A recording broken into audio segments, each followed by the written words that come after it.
welcome to Hattrick Alpha Engagers. Kita harap kalian tidak merasa canggung dengan cara kita mengangkat tangan, melompat, menyanyi, atau mendengarkan bahasa-bahasa yang mungkin asing bagi teman-teman. Karena kami percaya bahwa lagu dapat membangkitkan iman dan itu merupakan ekspresi kita mengasihi Tuhan. Alpha Engagers adalah tempat untuk orang yang tidak sempurna.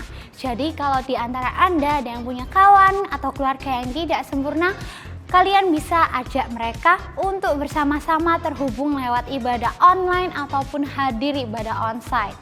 Di Alpha Engagers kita berusaha membangun suasana yang antusias dan semarak dalam setiap ibadah, baik onsite maupun online. Sehingga kita sangat mengajak Anda untuk berpartisipasi dan responsif dalam ibadah ini. Feel free untuk ikut bertepuk tangan, mengangkat tangan, tersenyum, dan menikmati apa yang sedang berlangsung. Berikut ini informasi yang baik untuk kita perhatikan. Apa rencana Allah bagi keselamatan manusia? Apakah orang Kristen perlu bisa bahasa roh? Apa yang harus dilakukan sih supaya kita memiliki kebiasaan untuk berdoa? Apa sih tujuan terbesar dalam hidup kita? Banyak sekali pertanyaan-pertanyaan yang terbesit dalam pikiran kita tentang hal ini. Alpha Engagers membuka kelas Glorious Life yang merupakan lanjutan kelas Beginning Life dan Victorious Life, di mana di sana kita akan mengupas tentang hal-hal yang menjadi pertanyaan dalam setiap area kehidupan kita. Mari untuk setiap jemaat AOC yang belum mengikuti atau yang ingin kembali mengikuti kelas Glorious Life, Anda dapat bergabung bersama kami. Kelas akan dibuka secara online via Zoom jam 7 malam. Pendaftaran dapat menghubungi saudari Rahel di nomor berikut. Harapan kami setelah mengikuti kelas ini, kita dapat memahami akan jawaban di setiap pertanyaan-pertanyaan kita dan kita akan menang bersama dengan Tuhan Yesus. Mari kita siapkan diri kita untuk diinspirasi pesan yang akan sangat membangun kehidupan kita. Enjoy the rest of the service. God bless you. Halo semuanya, bagaimana kabar Anda? Saya percaya kita semua diberkati oleh Tuhan. Amin. Saya mengucapkan buat Anda-Anda yang baru bergabung atau yang sudah lama, saya mengucapkan kesempatan kali ini, selamat datang, welcome to online service Chin Alpha Omega Church. Saya senang Anda bisa melihat tayangan ini sebab firman Tuhan akan memberkati kita pada kesempatan kali ini. Sebelum lebih lanjut, saya ingin membacakan sebuah kalimat untuk kita semua. Jangan melihat dunia dengan kacamata hitam. Pakailah kacamata terang supaya gelap itu akan menjadi terang untuk kita semua. Dan tema kita pada kesempatan kali ini, kita akan membahas tentang dealing with negative mind.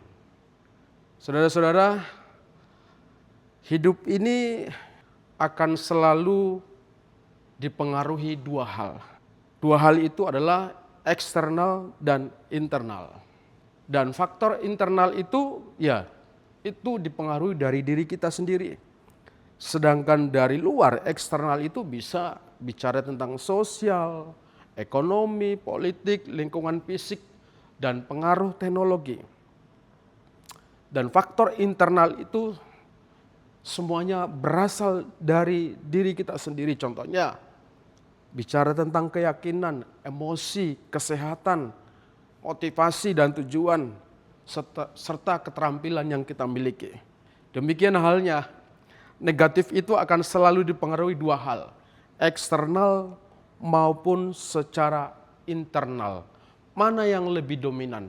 Sama-sama dominan, tergantung bagaimana kita menghadapi situasi dan kondisi. Ada sebuah contoh, seorang pelajar yang akan mengikuti ujian penting, sebelum ujian dimulai, dia mulai merasa gelisah dan pikirannya dipenuhi dengan pikiran-pikiran negatif. Dia berpikir seperti ini, saya tidak akan bisa menjawab semua soal ini, saya pasti gagal. Pikiran-pikiran negatif itu membuatnya menjadi tidak percaya dan sulit berkonsentrasi ketika menghadapi ujian. Tetapi di sisi lain ada pelajar yang berkata seperti ini, Ketika dia mau menghadapi ujian, dia memilih menghadapi ujian itu dengan pikiran yang positif. Dan dia berkata, dia berpikir dalam dirinya, saya telah mempersiapkan dengan baik, saya pasti bisa melakukan dengan baik. Bahkan saya akan bisa menjawab setiap soal-soal yang saya hadapi. Pikiran positif ini membuatnya merasa percaya diri dan fokus sangat mengerjakan soal-soal ujian. Tentu dia mampu menyelesaikan. Hari ini kita mau pelihara yang mana? Pikiran negatif atau pikiran positif? Cerita ini menunjukkan kepada kita semua bahwa pikiran negatif dapat menghambat seseorang untuk mencapai potensi maksimalnya. Sementara pikiran positif dapat memberikan kepercayaan yang lebih yakin sehingga membantu kita untuk mencapai hasil yang lebih baik. Pertanyaan untuk kita semua, apa sih kata Alkitab tentang pikiran negatif? Teman-teman semuanya, secara umum pikiran negatif itu dapat mengacu kepada seperti ini. Rasa cemas, kekhawatiran yang berlebihan, perasaan rendah diri, atau selalu punya sikap yang pesimis terhadap segala sesuatu. Menurut Alkitab, firman Tuhan, pikiran negatif adalah pikiran yang bertentangan dengan firman Tuhan atau bertentangan dengan kehendak Tuhan. Oleh sebab itu, berarti apa? Kita orang yang sudah mengenal Tuhan atau bagi Anda yang belum percaya kepada Kristus, kita tidak boleh memelihara pikiran yang negatif. Sebab ketika saya dan saudara memelihara pikiran yang negatif, maka kita tidak akan bisa mengembangkan kemampuan yang kita miliki. Justru menghambat untuk kita boleh maju untuk satu level lagi. Oleh sebab itu, putuskan hari ini mana yang kamu pilih, memelihara pikiran negatif atau yang positif. Kalau saya ditanya, saya akan terus memelihara pikiran positif supaya tidak terhambat untuk saya bisa meraih apa yang menjadi cita-cita dalam hidup saya. Maka Roma 12 ayat 2 berkata untuk kita semua, janganlah kamu menjadi serupa dengan dunia ini, tetapi berubahlah oleh pembaharuan budimu, sehingga kamu dapat membedakan mana kehendak Tuhan, apa yang baik, yang berkenan kepada Tuhan, dan yang sempurna. Tentu ayat ini yang berkenan kepada Tuhan adalah selalu berusaha berpikiran yang positif. Yang negatif itu tidak disukai oleh Tuhan. Karena apa? Itu akan menghambat kita untuk menerima berkat yang dari Tuhan. Bagian yang kedua, apa sebenarnya dampaknya? Oh, kalau kita melihat secara langsung, mungkin Anda pernah mengalami dampaknya sebenarnya sangat banyak. Ya, dalam ilmu psikolog dikatakan dampak orang yang selalu berpikiran negatif itu adalah terganggu mentalnya, terganggu kedamaiannya. Dan terganggu itu akan membuat apa? Kita mudah stres, cemas, depresi, dan berbagai masalah mental yang lainnya itu akan datang. Kenapa?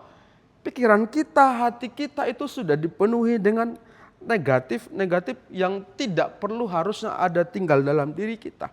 Dan firman Tuhan berkata dalam Matius 6 ayat 25 sampai 34, tidak usah saya bacakan untuk kita semua. Di sana bicara tentang tidak perlu kita khawatir atau cemas yang berlebihan tentang apa yang akan kita makan, apa yang akan kita pakai, atau seperti apa kehidupan ke depan. Fokuskan saja pikiran kepada Tuhan. Berusaha untuk berpikiran positif. Dalam Filipi 4 ayat 8, di sana kita diajarkan supaya pikiran itu selalu sehat. Pentingnya mengisi pikiran dengan hal-hal yang baik. Sebab apa yang dipikirkan akan mempengaruhi perasaan dan perilaku tindakan kita itu menunjukkan apa yang akan terjadi. Pikiran negatif juga membuat kita menjadi apa? Curiga dan curiga terhadap orang. Anda yang punya pacar, Anda pernah gak curiga sama dia? Curiga boleh, cemburu boleh, tapi jangan berlebihan. Karena segala sesuatu yang berlebihan itu tidak baik. Dalam Yakobus 3 ayat 14-16 diperingatkan tentang hikmat yang tidak berasal dari Tuhan itu dapat menghasilkan iri hati, kecurigaan, dan sikap yang tidak sehat terhadap diri sendiri dan orang lain itu tidak baik, tidak membangun orang. Justru juga merusak hubungan kita. Di sisi lain juga orang yang selalu berpikiran negatif adalah mudah depresi. Dan ini mudah putus asa. Bahaya. Mudah putus asa. Ini yang perlu kita singkirkan, kita lepaskan dari hidup kita. Jadi jelas ya, bahwa pikiran negatif itu tidak memberi manfaat yang positif dalam kehidupan kita sehari-hari. Kalau sudah seperti ini masih terus, tentu tidak mulai hari ini, ayo kita sama-sama berusaha meninggalkan sekarang pikiran-pikiran yang negatif itu. Kadangkala pikiran negatif muncul itu secara alami, ya, sebagai respon terhadap situasi yang menantang atau penuh tekanan. Wajar-wajar saja. Tapi bagaimana kita mengelola, merespon supaya apa? Pikiran-pikiran negatif itu tidak menjadi cara berpikir kita. Pertanyaannya, kenapa sih pikiran negatif itu kelihatannya lebih cenderung atau lebih dominan dari pikiran positif? Kenapa? Karena ini manusia cenderung lebih peka terhadap ancaman dan bahaya daripada hal-hal yang positif. Manusia itu cenderung mengingat, menanggapi, dan memberikan lebih banyak perhatian terhadap pengalaman negatif daripada positif. Pernah nggak teman-teman mendengar? 10 kebaikan, 1 kesalahan, itu bisa menggagalkan 10 kebaikan itu. Sebenarnya bukan. Tapi bagaimana seseorang ya merespon itu saja. Bagaimana seseorang. Kenapa? Pikiran negatif itu kelihatannya lebih dominan. Karena manusia memiliki kecenderungan untuk fokus perhatiannya itu kepada hal-hal yang mengganggu.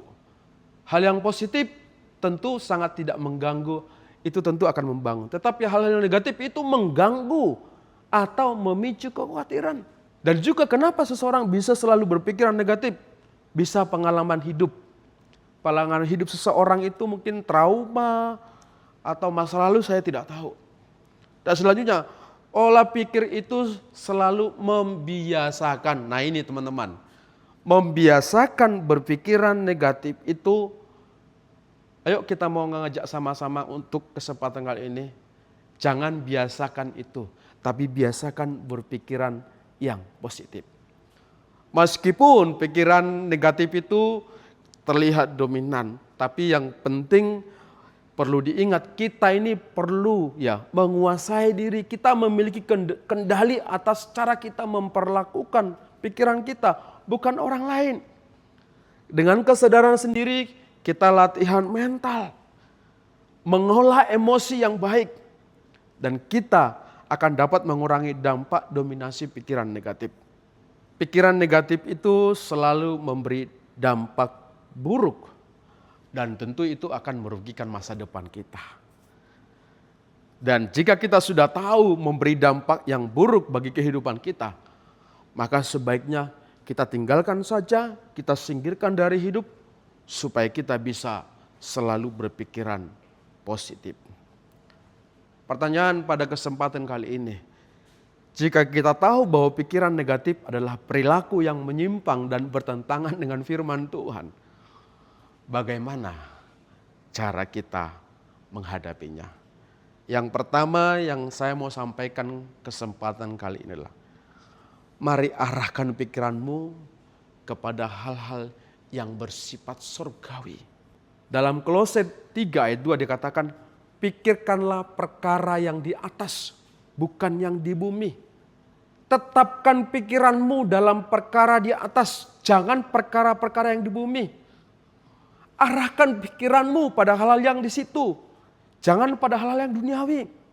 Atau biarkan hati dan pikiran kita tertuju kepada surga. jangan bicara tentang dunia ini.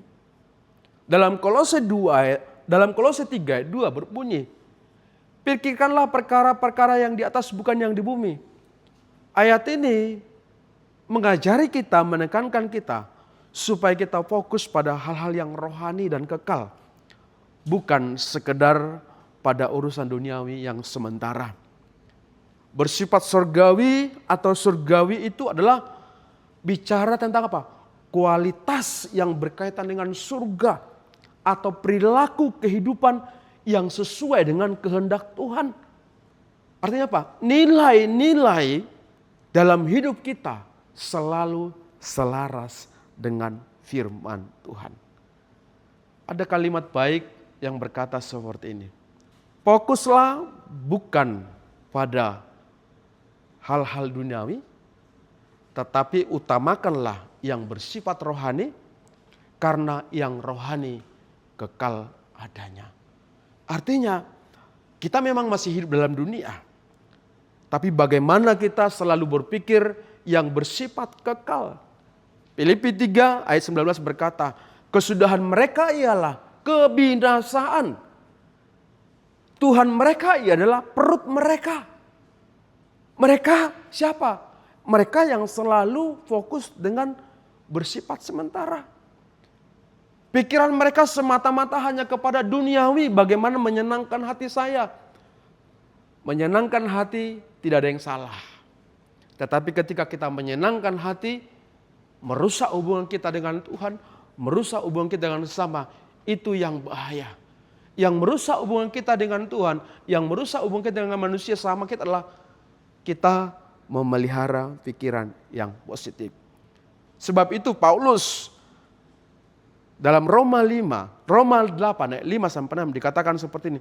Sebab mereka hidup menurut daging, memikirkan hal-hal yang dari daging. Mereka yang hidup menurut roh memikirkan hal-hal yang dari roh. Karena keinginan daging adalah maut, kata firman Tuhan. Tetapi keinginan roh adalah hidup dan damai sejahtera. Kalau saya ditanya, kamu mau pilih mana? Saya akan memilih hidup dan damai sejahtera. Lebih lanjut Paulus mengatakan dalam Kolose 3 ayat 2 tadi, yang mengajarkan setiap orang yang percaya kepada Tuhan, janganlah kita terikat pada hal duniawi, seperti apa? Kesenangan dunia, ambisi dunia semata. Kita boleh meraih kesuksesan dalam dunia. Itu memang berkat yang harus kita pelihara. Tetapi jangan sampai apa yang kita dapatkan, apa yang kita miliki justru merusak hubungan kita dengan Tuhan. Oleh sebab itu kawan-kawan semua, dengan memprioritaskan pikiran dan perhatian kita pada hal yang bersifat rohani, orang percaya diyakinkan ini akan membantu mereka untuk mengembangkan kemampuan dan bisa melepaskan diri dari ketegangan, kecemasan yang sering diakibatkan oleh apa? Hal-hal yang duniawi. Serta mengejar pertumbuhan spiritual yang lebih dalam supaya iman kita semakin dewasa. Yang kedua, apa yang harus kita lakukan supaya pikiran kita itu selalu mengarah kepada hal-hal yang rohani? Ada banyak hal yang boleh kita lakukan. Tetapi menghadapi pikiran negatif bisa menjadi tantangan. Tetapi Alkitab menawarkan banyak nasihat dan janji untuk membantu kita mengatasinya. Beberapa hal yang ingin saya sampaikan ke kesempatan ini. Bagaimana cara kita supaya kita selalu berpikiran positif yang bersifat rohani. Yang pertama, perlu meditasi firman Tuhan. Tahu meditasi ya? Meditasi itu adalah kita bersatu dengan firman Tuhan. Fokus kita adalah Tuhan yang bersifat kekal. Baca firman bukan sekedar rutinitas, tapi kebutuhan vital kerohanian kita. Kebutuhan vital. Meditasi itu berarti kita fokus kita, pikiran kita, hati kita tertuju pada satu objek, yaitu apa? Kebenaran firman Tuhan. Saya percaya kalau itu kita lakukan sebagai sebuah kebutuhan, Anda tidak akan pernah memikirkan hal-hal yang negatif lagi, apapun itu. Yang kedua, pernah berdoa ya teman-teman ya. Saya tahu pernah berdoa. Doa bukan sebagai rutinitas, tapi napas kehidupan. Berdoa kepada Tuhan, meminta kekuatan, penghiburan. Pernah dengar ya? Banyak doa, banyak berkat. Sedikit berdoa, sedikit berkat. Napas itu adalah doa. Oleh sebab itu, berapa banyak Anda berdoa? Bukan soal lamanya, tapi berapa lama Anda atau berapa sering Anda berdoa. Apakah itu suatu kebutuhan atau hanya karena disuruh? Saya tidak tahu. Tetapi kesempatan ini saya mengajak kita semua. Ayo, jadikan doa itu sebagai napas kehidupan. Yang ketiga, seperti apa? Nah ini penting. Pujian dan syukur. Itu bicara apa? Menghargai kemurahan Tuhan, mengingat kebaikan Tuhan, mengingat kasih Tuhan. Kenapa? Kasih Tuhan itu selalu baru setiap saat. Terima anugerah, berkat dan kemurahan dalam hidup kita yang akan mengarahkan pikiran kita kepada hal-hal yang baik. Nah ini yang paling penting untuk anak-anak muda semua. Belajar mengendalikan diri. Ini bicara apa? Penguasaan diri. Pelajari untuk bagaimana mengendali pikiran-pikiran, bagaimana kita mengalihkan pikiran-pikiran kita. Itu rajin baca firman Tuhan dan renungkan. Mungkin Anda suka membaca buku, boleh. Tapi carilah buku-buku yang membangun kehidupanmu, bukan untuk menjauhkan. Dan selanjutnya, kita juga harus mencari apa? Komunitas atau bersekutu dengan sesama orang percaya. Mencari komunitas mungkin seperti komunitas sel atau apapun namanya. Kita harus mencari komunitas yang sehat. Supaya apa? Kita saling support, saling membantu. Saya percaya dengan melakukan langkah-langkah yang di atas tadi secara konsisten, secara kontinu, kita pasti mampu menghadapi dalam hidup ini. Ya, kita tidak akan pernah memelihara negatif, yang kita pelihara adalah selalu yang positif. Oleh sebab itu, Paulus mengingatkan dalam 1 Korintus 15 ayat 33. Pergaulan yang buruk merusak kebiasaan yang baik. Yang buruk itu akan menularkan pengaruh yang buruk. Biarlah kedatangan kita selalu membawa hal yang baik. Pengaruh yang baik dimanapun kita berada. Dimanapun kita berada, pengaruh dari luar, dari diri sendiri akan selalu ada. Tetapi kita harus berani memutuskan dalam diri kita bahwa pengaruh negatif harus dikalahkan. Sebab kita ini milik kepunyaan Tuhan. Karena Tuhan Yesus adalah terang dunia, maka kita pun adalah terang dunia. Yakinlah anak-anak muda, anak-anak Tuhan. Terang tidak bisa dikalahkan oleh kegelapan dunia ini. Justru dalam kegelapan kita bisa membawa terang Kristus. Arahkan hatimu, arahkan pikiranmu dalam tuntunan Roh Kudus. Ia akan membawa kita kepada kemenangan-kemenangan, termasuk menang atas pikiran negatif. Mari kita berdoa. Tuhan memberkati setiap anak-anakmu yang sudah mendengarkan dan melihat tayangan ini. Diberkati pekerjaan mereka, diberkati studi mereka, diberkati kesehatan mereka. Hidup mereka menjadi berkat. Mulai hari ini Tuhan, mereka lagi tidak memelihara pikiran negatif, tetapi pikiran-pikiran yang positif. Dalam nama Tuhan Yesus, kami sudah berdoa dan mengucap syukur. Haleluya. Amin.